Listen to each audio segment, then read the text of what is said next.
नमस्कार। 9 अगस्त 2024 चलिए बात करते हैं आज सबसे बड़ी खबर की।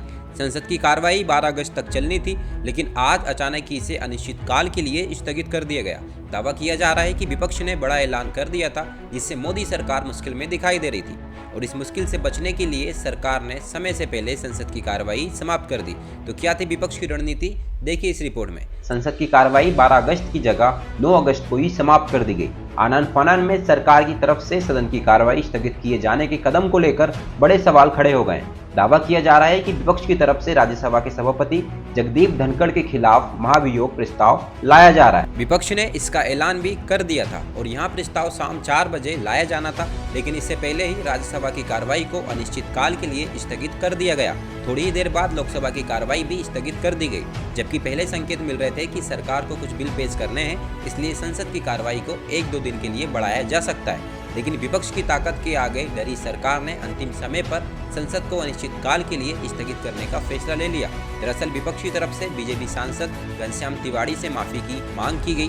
खरगे ने कहा कि जो सभापति के चेंबर में तय हुआ है वहां होना ही चाहिए, लेकिन धनखड़ ने साफ मना कर दिया कि तिवाड़ी माफी नहीं मांगेंगे। जयराम रमेश ने इस पर आपत्ति जताई तो धनखड़ ने उन्हें चेतावनी दे दी, जिसके बाद कांग्रेस सदस्यों ने धनखड़ पर सवाल खड़े किए। अजय माकर ने कहा कि सदन में कोई बात नहीं कर सकता, हंस नहीं सकता, देख नहीं सकता, इस तरह की बातें विपक्ष के लिए कही जा रही है। तो दूसरी तरफ जय बच्चन के मामले को लेकर भी सदन में तीखी तकरार हुई। जय बच्चन ने तो यहाँ तक कह दिया कि सभापति की टोन विपक्ष के लिए सही नहीं है। इसके बाद विपक्ष ने पहले राज्यसभा की कार्रवाई का बहिष्कार कर दिया था और फिर धनखड़ के खिलाफ महाभियोग लाने का फैसला कर दिया है। लेकिन डरी मोदी सरकार ने विपक्ष को महाभियोग लाने का मौका ही नहीं दिया। धनखड़ की कुर्सी संकट में फंस गई तो पीएम मोदी भी मुश्किल में दिखाई दे रहे हैं, इसलिए संसद ही स्थगित कर दी गई।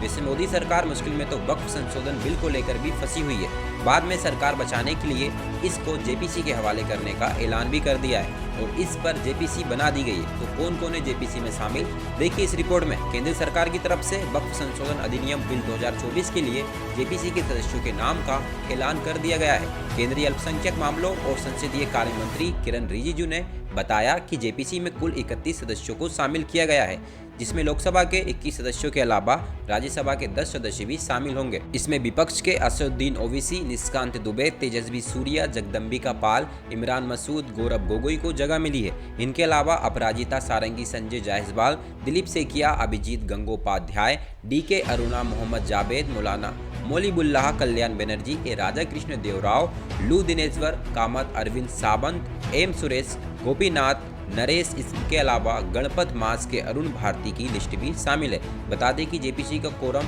कुल सदस्यों का 1/3 माना जाएगा। कमेटी इस बारे में अपनी रिपोर्ट अगले सत्र में आखिरी सप्ताह में सदन में सौंपेगी। दरअसल लोकसभा में जब वक्फ संशोधन बिल पेश किया गया था तो इसको लेकर एनडीए सरकार में ही मतभेद खुलकर सामने आ गए थे। टीडीपी, जेडीयू और एलजेपीआर ने इन बिल को समर्थन तो दिया, लेकिन पीएम मोदी से यहाँ भी साफ कर दिया कि अगर बिल्कुल जेपीसी में नहीं भेजा जाता है तो इसका एनडीए को बड़ा नुकसान होगा। खासतौर पर जेडीपी, जेडीयू और एलजेपीआर को अपने वोट बैंक बचाने की चिंता हो रही है। इसके बाद सरकार के वक्फ बिल पर जेपीसी बनाने का प्रस्ताव पास करा दिया गया और अब जेपीसी गठ भी कर दी गई। एक तरफ जहां वक्फ बिल को लेकर सरकार पर संकट टलता नहीं दिख रहा है, तो वहीं सुप्रीम कोर्ट ने मोदी सरकार की मुश्किलें बढ़ा दी है। मोदी सरकार को करारा झटका लगा है। आप कार्यनीति मामले में पिछले 17 महीनों से जेल में बंद दिल्ली के पूर्व डिप्टी सीएम को सुप्रीम कोर्ट से बड़ी राहत मिल गई है। कोर्ट ने उन्हें जमानत दे दी है। देखिए रिपोर्ट में। दिल्ली के पूर्व डिप्टी सीएम मनीष सिसोदिया को सुप्रीम कोर्ट से जमानत मिल गई है। सिसोदिया की जमानत रोकने की कोशिश करने वाली ईडी की सभी दलीलों को सुप्रीम कोर्ट ने खारिज कर दिया है और यहाँ भी साफ कर दिया है कि इस बार जमानत की शर्तें भी सम्मान होंगी। सिसोदिया पर बड़ी पाबंदी नहीं लगाई जाएगी। सिसोदिया करीब 530 दिनों की जेल में थे।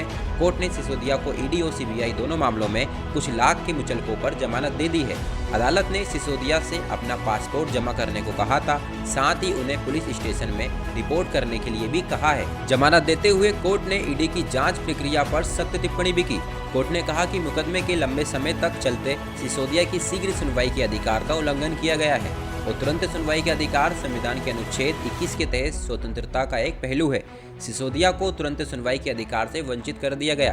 तुरंत सुनवाई का अधिकार एक पवित्र अधिकार है। बता दें कि कोर्ट में सुनवाई के दौरान ईडी सीबीआई का पक्ष रख रहे additional solicitor general SV Raju ने कोर्ट से सिसोदिया पर कुछ पाबंदी लगाने की मांग की उन्होंने सुप्रीम कोर्ट से आग्रह किया कि सिसोदिया पर अरविंद केजरीवाल केस की शर्तें लगाई जाएं। हालांकि सुप्रीम कोर्ट ने इसे रिजेक्ट कर दिया। बेंच ने कहा कि स्वतंत्रता का मामला हर दिन मायने रखता है, इसलिए हम इसकी अनुमति नहीं दे सकते। बता दें कि सीबीआई ने भ्रष्टाचार केस में सिसोदिया को 26 फरवरी 2023 को गिरफ्तार किया था। ईडी ने 9 मार्च 2023 में उन्हें मनी लॉन्ड्रिंग मामले में गिरफ्तार कर लिया था। उन्हें 28 फरवरी 2023 को मंत्री पद से भी इस्तीफा देना पड़ा था। जहां बीजेपी केंद्र में पहले से ही मुश्किल में है, तो अब वहां गुजरात में भी उसकी मुश्किलें बढ़ती हुई दिखाई दे रही हैं। गुजरात में विधानसभा चुनाव के लिए अभी 3 साल से भी ज़्यादा का वक्त बचा है, लेकिन कांग्रेस ने मिशन गुजरात पर अभी से काम करना शुरू कर दिया है। इसी कड़ी में गुजरात में कांग्रेस की न्याय यात्रा का शुक्रवार को आगाज हो गया है। तो क्या है इस यात्रा का उद्देश्य और क्या होगा यात्रा का पूरा शेड्यूल, देखिए इस रिपोर्ट में। संसद में नेता प्रतिपक्ष राहुल गांधी द्वारा बीजेपी को गुजरात जीतने की चुनौती देने के बाद कांग्रेस का फोकस अब गुजरात पर है। इसी क्रम में कांग्रेस ने गुजरात में न्याय यात्रा की शुरुआत की। न्याय यात्रा कई बड़े हादसों की पीड़ितों को लेकर न्याय दिलाने के लिए निकाली जा रही है। गुजरात प्रदेश कांग्रेस ने क्रांति दिवस यानी 9 अगस्त से यहां यात्रा की शुरुआत कर दी है। ऐसे में बीजेपी हर तरह से गिरती हुई नजर आ रही है। अभी जो मुद्दे चल रहे हैं उनमें काफ़ी ज़्यादा सरकार परेशान दिख रही है। आज की खबर में इतना ही। कैसी लगी न्यूज़ कमेंट में बताइएगा और ऐसी न्यूज़ के लिए आप हमारे चैनल को सब्सक्राइब कर लीजिएगा। आपको डेली रोज ऐसी न्यूज़ मिलती रहेगी। Thank you.